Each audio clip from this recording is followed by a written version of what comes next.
Justin Breen. How are you, Justin? Yo, happy Tuesday evening, Wednesday morning, wherever we are. That's right. Good to see you, my friend, in the Chicago area. Thank you for joining us. Appreciate that.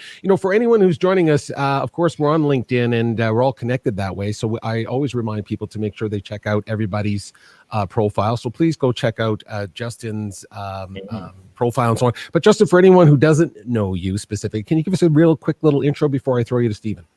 Sure. So I have two superpowers. I'm essentially better than anyone in the world at connecting people on a global level and getting people in news at a high level, and I'm useless to society besides that. So that's it.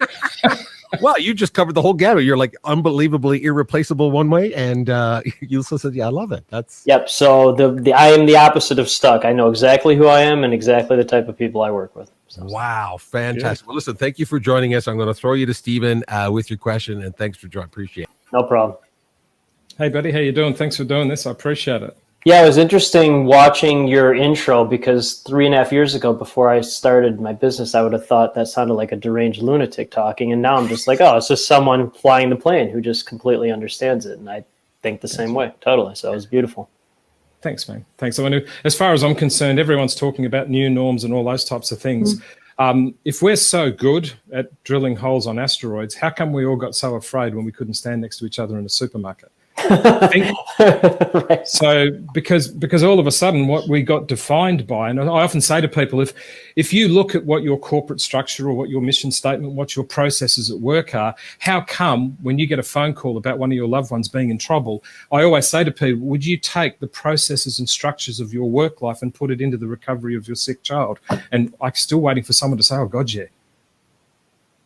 So we need to make sure that we actually become the CEOs of our lives and start living your eulogy rather than trading time for money and wondering where it went. But anyway, what are we talking about, buddy? Mr. Superpower.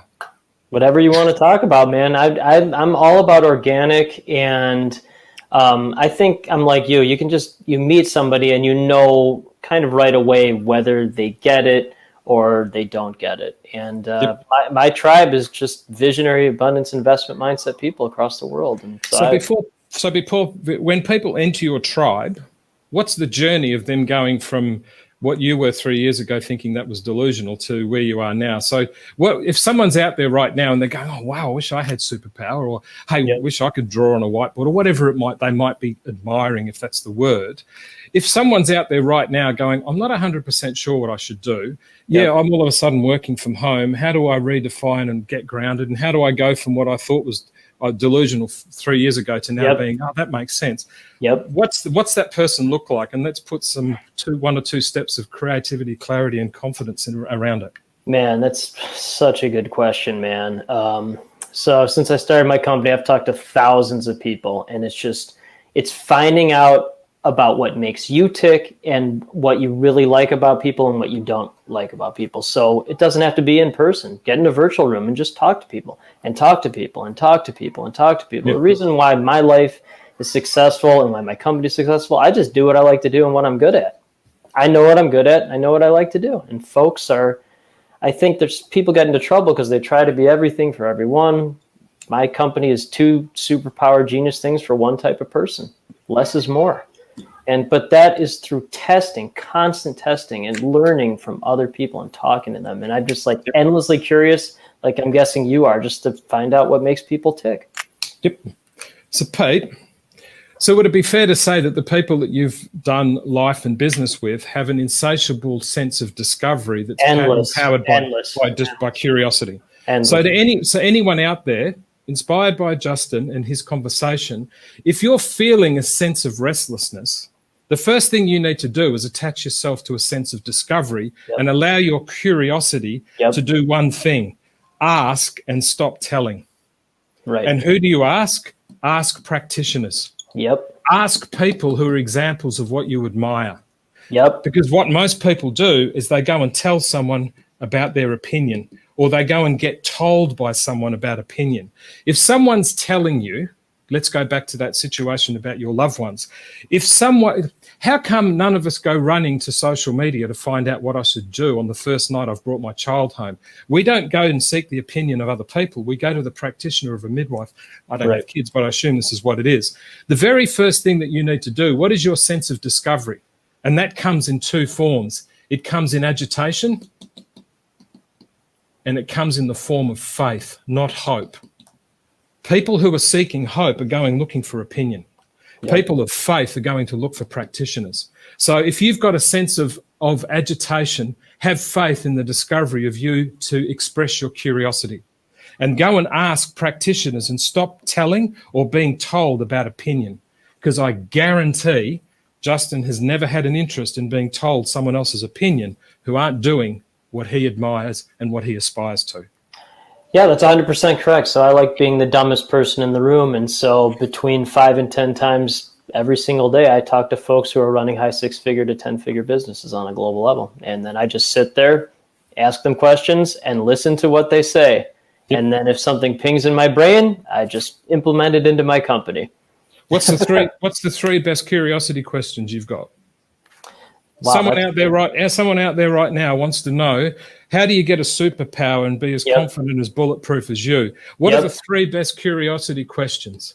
Entrepreneurs, I'm endlessly curious about where their brains came from. Where did your brain come from? Were your parents entrepreneurs? And what's the toughest thing you've overcome in your life? So the first one is your origins? Yep, origin. Yep. Origin's the most important thing. Next one. Tell me about the toughest thing that you've overcome. Third one. Who is the person that you love the most and why? Nobody cares about what you do. They care about who you are. But if they care about who you are, they will care about what you do. And just a little background about me. I was a journalist for 20 years. So I'm endlessly talking to people, endlessly curious. Yep. Your skills fascinate me because you can just listen to someone for a second and then you can diagram it. I can talk to someone for an hour, 55 minutes are useless. And in 5 minutes, I'll know what a story is and write a 500-word story that media and public can understand. So I can do that endlessly. So you're a very high, incredibly high fact finder filter. It's really interesting. Thanks, I appreciate it. Everyone out there, because the reason being is I'm absolutely obsessed with destroying people's doubt. I'm just obsessed by it. That's your passion. If I'm walking down the street and I see someone sitting on the floor looking doubtful, I'll do something to interrupt it. I'll just do something. So everyone out there who's got this sense of curiosity, because guess what? Every human being is curious, competitive, and compassionate. And unfortunately, compassion is usually triggered when someone flies into a building or all of a sudden something called pandemic comes and compassion goes to the top of the tree. Then when life kicks back in, our curious competitiveness kicks back in. That's why now all of a sudden we've gone to a certain sense of hostility about what's happening because the compassion's gone away. Yep. So one of the things in terms of your curiosity, we are born with it, everyone. It's just what comes with it. Your origin is why you started. Why did you start? Why did you have your family? I'm getting emotional doing it intentionally. Why did you start your family? Why did you go across to that significant other and decide to do life with them? Why did you start your business? Challenge. Why would you not stop? Why do you refuse to stop? Why do you refuse to stop making sure your children are looked after? Why do you refuse to stop the commitment that you've got to make your business success? And what would happen if your love dissipated? What would happen if it evaporated? Because you know what? When love evaporates, you've allowed opinion to take over. I only said yesterday, love creates sentiment. It destroys opinion. I love everybody. I'm in a love affair with every human being on the planet. So anyone's opinion of me is irrelevant because I care for you too much to worry about what you think of me. Right. Pete? Oh, that I love that part of it, and I love the tone of what you're laying down there, Justin. I got to ask you this question. You mentioned in your intro, before we get to our next guest, I need to throw this out. First of all, I love all that, Stephen. So thanks for that. Justin, you said I'm excellent at this thing, and then I'm really terrible at this. What?